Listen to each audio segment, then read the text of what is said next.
دو طرح کی عورتیں جو یقیناً جہنم میں جائیں گی۔ جہنم میں جانا تو کوئی نہیں چاہتا، مگر آدمی کے اعمال اسے لے جاتے ہیں۔ ایسے اعمال سے دور رہنے میں ہی انسان کی بھلائی ہے۔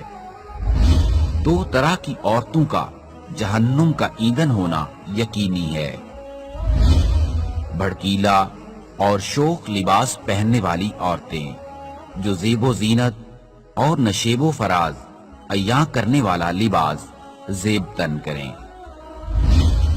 سر کی چوٹی اونٹ کی کوہان کی طرح اٹھی ہوئی بنانے والی خواتین۔